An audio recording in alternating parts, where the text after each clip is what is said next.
All right, folks, this is Brian here with American Hobo 2. So I got up out of that campground. I'm about 31 miles to this one highway, and then I got to go about 34 miles. So I'm looking at about 65 miles of hitchhiking today. If I can make it before dark, I should be able to. I've got a room for the night. Isn't that nice? But I'd like to get into the room relatively early. That would be very nice. You know, it really would be. God dang, I mean, this is really getting to be. So what happened was I called this guy, the guy I told you I left, and I left there. Well, what it was, man, is he had some stuff fixed on his vehicle today, and it was like the rotors for his vehicle, and he said he was going to take me all the way to this Crookston there, so that would have got me all the way to Crookston. All I had to do was go south on that one highway. Now I got to go here and then there. Both are tight fits trying to get a ride. So, man, the traffic here is not good at all. It's really not good. I'm not liking it at all. And, but I'll make it. I'll get a ride. It's just when I'm going to get a ride.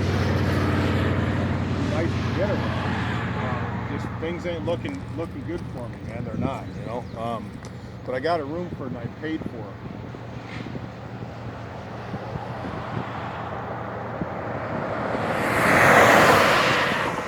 Get a ride, man. I tell you what, brothers and sisters watching this, do not ever hitchhike this Highway 2 anymore. It's not like it used to be. It's really tough to get rides on this highway going through Minnesota. I'd never come back to this state again. When I exit Minnesota, I'm never, ever come. This is the worst state, most expensive. People are rude. They're not Minnesota friendly. They're rude, okay?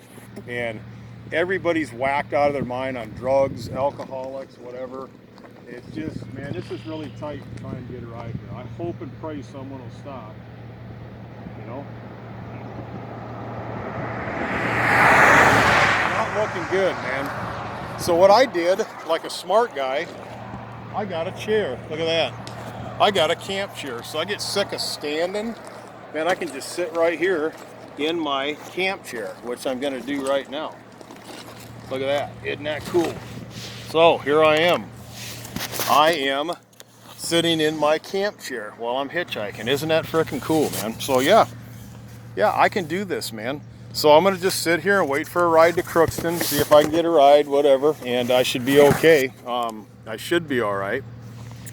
And if somebody stops, you know, I can look this way, you know, and I can see it, but it's just not looking good for me. It's really not. I'm really kind of just shocked why people are not wanting to pick a guy up, take me to just 31 miles down the road. And, man, I look normal and everything, but you know something?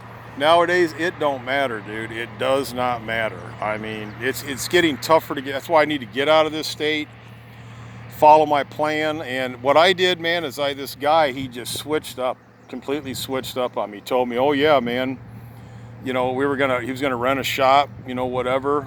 He's not wanting to rent a shop at all. And so it just really sucks, man. I'm not liking this at all. So it's really tough to try to get a ride out of this sucker too. I mean, I'm really seeing that. It's not easy to get a ride out of here. It used to be. I mean, the other day I was able to snack a ride from here, no problem, or actually out of Foston all the way to Crookston here about 2 weeks ago was no problem. Now, man, it's just things are gonna get tighter and tighter. I've had some really bad luck. I told you in the next several videos what I was gonna do is I was gonna kind of explain some little obstacles. Like one was with my tent today. I had to get rid of that tent. I really didn't want to get rid of it. It's actually a decent little tent, but you know something? I've got a backup tent and I've got a tarp. So either way, you know, I've got some shelter. I can get out of the elements. You know, it's a little emergency tube tent. It's okay. It's not the best, but I mean, it's better than normally what it would be. But I'm just hoping and praying that somebody will stop and give me a ride. And they're not really wanting to do that, man. They're just keep passing me by. At least I got a wave from a gas hauler. At least that's the only person that's waved. But yeah, I just need to get the heck out of here, man. This is just ridiculous. I mean, so I got a room from a priest that's paid up. I would have already been there, but I waited for this guy. I could have been all the way probably to Crookston by now. It's already 1 o'clock.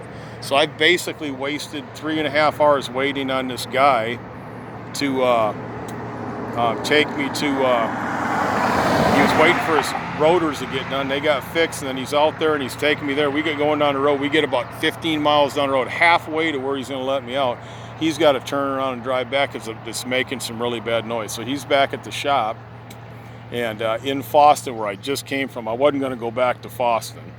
So ridiculous. So now I'm sitting out here in this chair waiting to get to this little town up here and then go down to this other town. And then tomorrow the weather's supposed to be good, so I'm just going to hitchhike, man, and try to get a ride.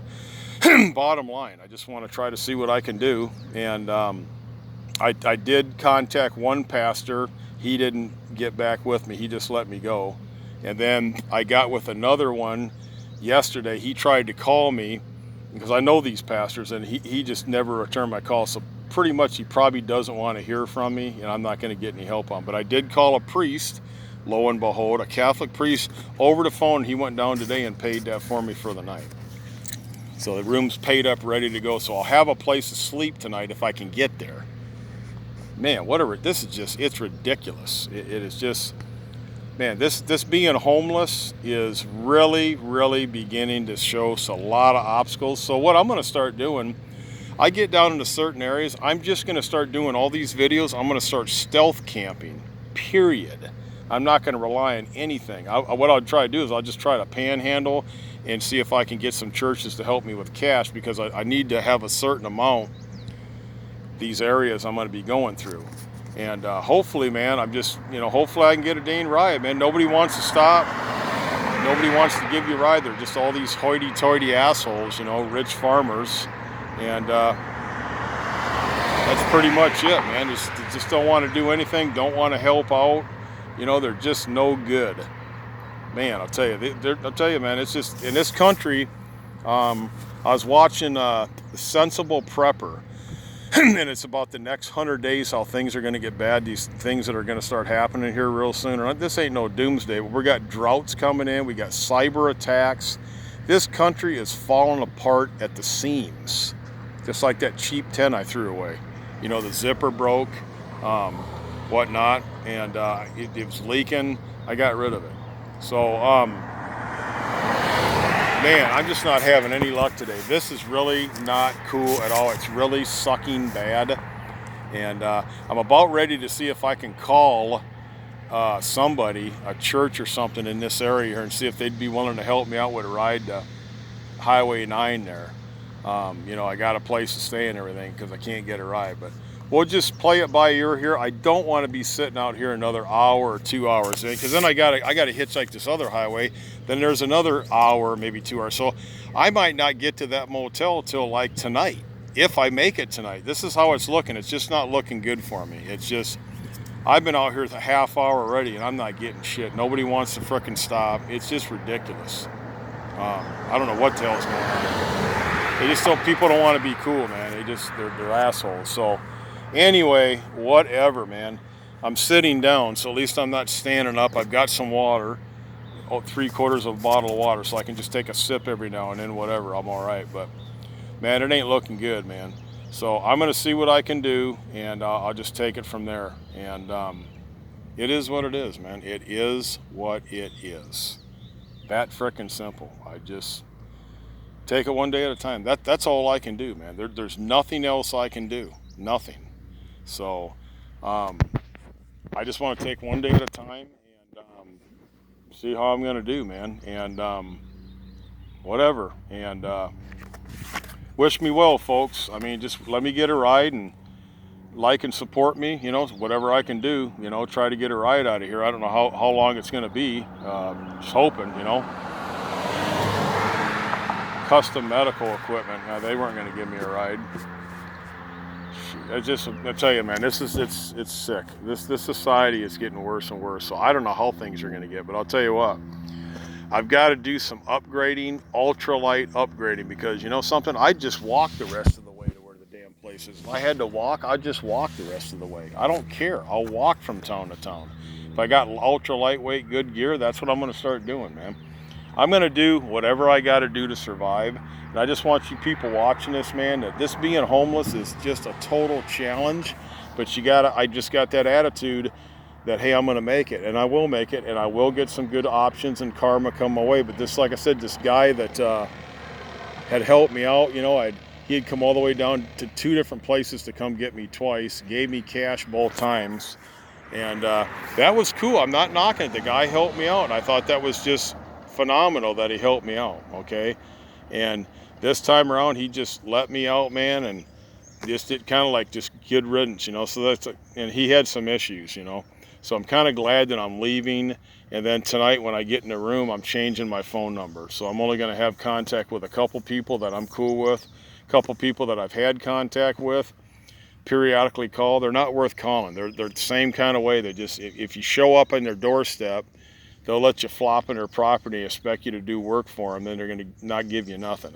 I'm not getting into that, man. I'm going to just do this here, do the best I can. So look, I'm going to get back with you folks. I need to charge my phone up.